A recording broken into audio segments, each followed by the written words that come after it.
নিজের পরিবারকে বিপদমুক্ত রাখতে নিজেই শিখে নিন সিলিন্ডারের লিকেজ কীভাবে চেক করা হয়। ভিডিওটি না টেনে প্রথম থেকে লাস্ট পর্যন্ত দেখুন, পুরোটাই জানতে পারবেন। প্রবলেম কি হচ্ছে পাইপে? কোনো প্রবলেম হচ্ছে না, পাইপ ঠিক আছে কিনা সেটা চেক করতে হবে। পাইপ আচ্ছা, পাইপ ঠিক করতে গেলে প্রথমে দেখতে হবে পাইপটা পুরোপুরি এভাবে হাত দিয়ে দেখবে, ঠিক আছে ঠিক আছে কিনা। এখানে দেখবে ফাটা আছে কিনা, আর এই গোড়াতে দেখবে ফাটা আছে কিনা। যদি ফাটা থাকে তাহলে বুঝতে হবে পাইপ খারাপ হয়ে গেছে, পাইপ চেঞ্জ করতে হবে, ঠিক আছে। আর সিলিন্ডার সবসময় দেখে নেবে ভালভের ভিতরে যে কালো একটা রাবার থাকে সেটা আছে কিনা। যদি এই রাবারটা না থাকে, কালো রাবারটা, তাহলে সিলিন্ডার থেকে লিক করবে, ডেঞ্জার, খুবই ডেঞ্জার, আগুন লেগে যেতে পারে, ঠিক আছে।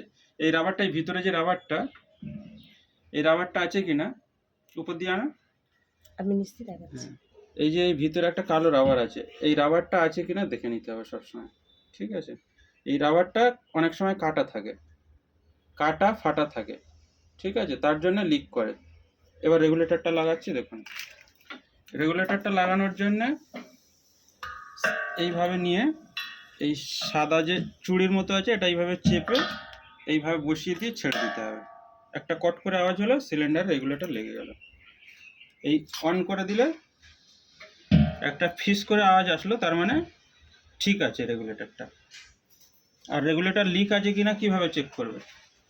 রেগুলেটর এভাবে গন্ধ শুকবে, গন্ধ শুকলেই বোঝা যাবে যে রেগুলেটরটা লিক আছে কিনা। এখান দিয়ে গন্ধ ছাড়বে, এখানে এখন কোনো গন্ধ নেই, তার মানে রেগুলেটরটা ঠিক আছে, এটা ভালো রেগুলেটর, ঠিক আছে, সবই ওকে আছে।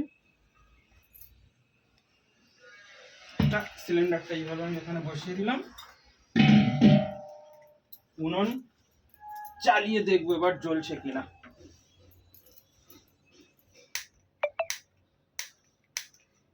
গ্যাস আসেনি, হ্যাঁ এসছে, জ্বলে গেল। পাইপও ঠিক আছে, রেগুলেটরও ঠিক আছে, উনুনও ঠিক আছে। Thank you. তো গাইস, ভিডিওটা ভালো লাগলে অবশ্যই লাইক কমেন্ট শেয়ার করে দিও, আর এই আইডিটাকে সাবস্ক্রাইব করে পাশে থেকো।